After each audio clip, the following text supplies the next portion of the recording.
আপনাকে না বলেছি রাত 11টার পরে বাইরে না থাকতে। আমি তো বাসায় থাকতে পারছি না। এত রাতে শীতের দিনে বাইরে থাকলে আপনার জ্বর আসবে। প্লিজ বাসায় চলে যান।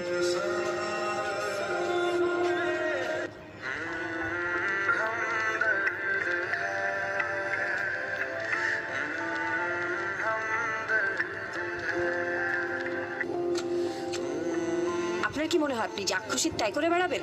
এটা একটা অফিস।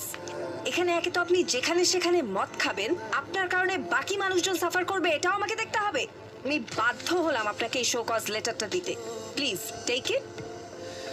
হ্যাপি, আপনি তো চেয়েছিলেন আমাকে শো কজ দিবেন, ফায়ার করবেন। It's for you, show cause gift. DMD Farhan, আপনাকে শো কজ লেটার দেওয়ার পরেও আপনি অফিসে এগুলা করতেছেন। আপনি ঠিক হবেন না। না ঠিক আছে, আপনার যা খুশি আপনি তাই করেন।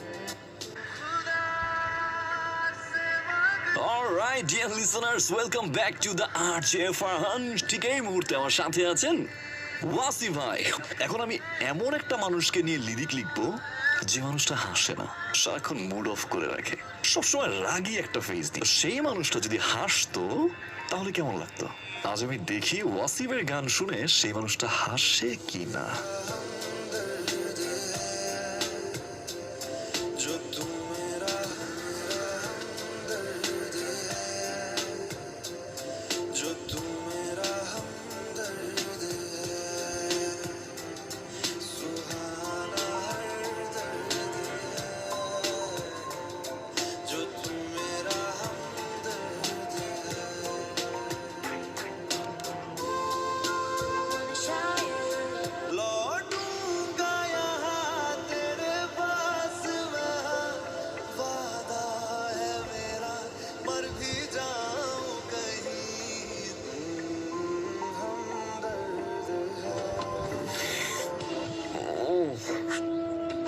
কি ভাই, ডিএমডি আসছিল না?